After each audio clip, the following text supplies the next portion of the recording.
On September 8, 2024, around 6 p.m., authorities received a chilling call.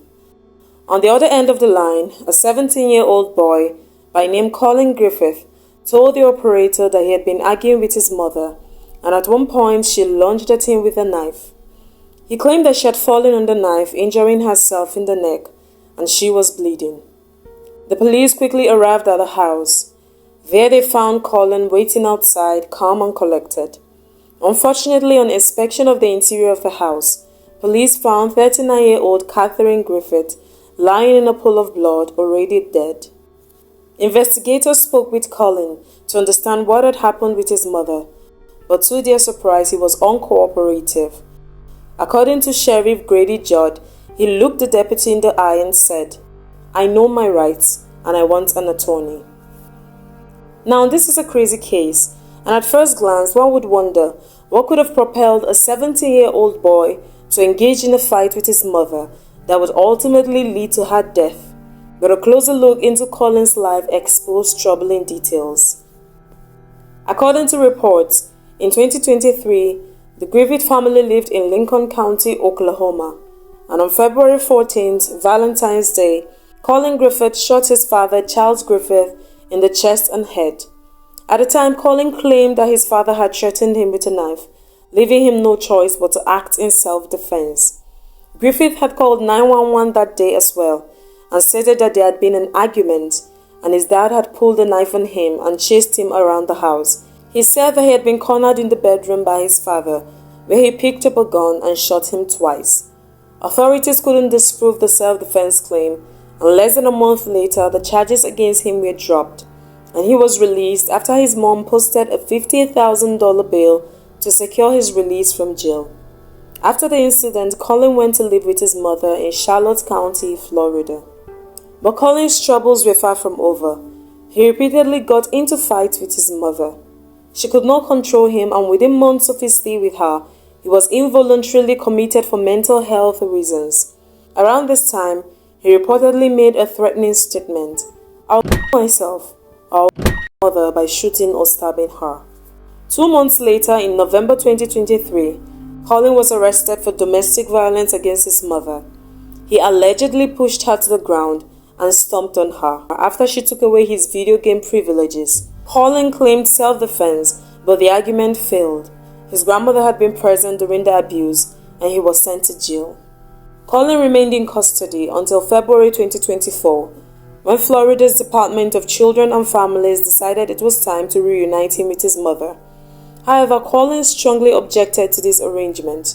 In fact, he stated that he didn't want to go back home and would use any force necessary, even killing his mother if he was forced to live with her again.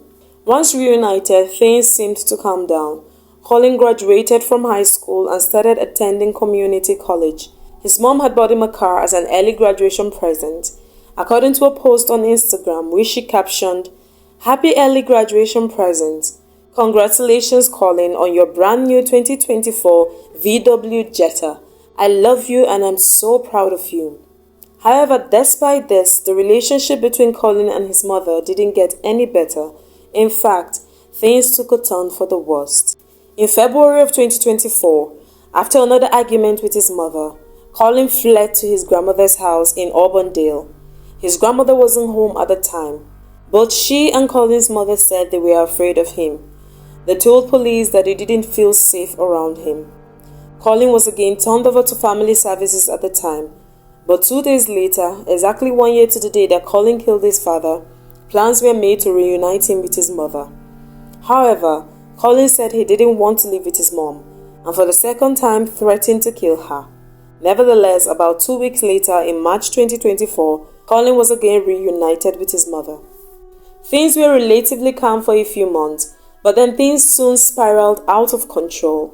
In September 2024, Collin had an argument with his mom about house chores. As the argument got heated, he left home and went to his grandmother's house. His grandmother wasn't there, so Catherine told her son that he needed to come home, but he refused. The following day, Catherine drove to Auburndale, arriving at around 4 p.m. At 4:30 p.m., neighbors said they saw Collin and his mom outside having an argument. According to the neighbors, on the afternoon of the incident, They saw Catherine and her son arguing loudly outside the house. The worst part was when they saw the boy grab his mother by her hair and drag her inside while she begged him to let her go. Shockingly, no one intervened. According to Nancy Jones, a neighbor, he opened the door and there was some argument. I don't know exactly what was being said because I was sitting on my porch. The next thing I knew, he grabbed her and pulled her inside the house. Shortly before this incident, Catherine had texted another neighbor saying, "Collin just hates me and I'm tired of this crap." While inside the house, Collin then allegedly stabbed his mother in the neck before proceeding to call 911 to report the incident, claiming his mother had fallen on the knife while they were fighting. However, the evidence at the scene painted a very different picture from the one Collin has spun over the phone. According to Sheriff Grady Judd, despite Collin's claims of a protracted fight between him and his mother, the house was neat and clean, with no evidence of any kind of a long fight.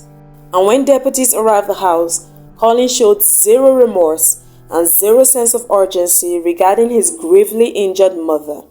Besides, autopsy results from the medical examiner's office revealed that Catherine Griffith had suffered a fatal deep knife wound to the neck, a wound that was quickly ruled out as being accidental.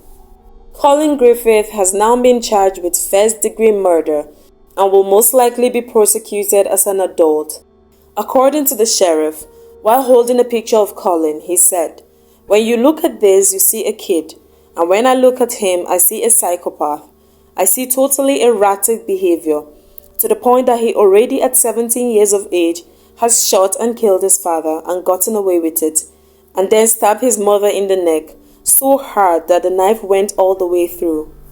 The sheriff also said that he has advised prosecutors in Oklahoma that if his investigation reveals information that could incriminate Collin in the Oklahoma case, he will share it. George said that he has no doubt that if not kept in custody, Collin would cause further serious harm.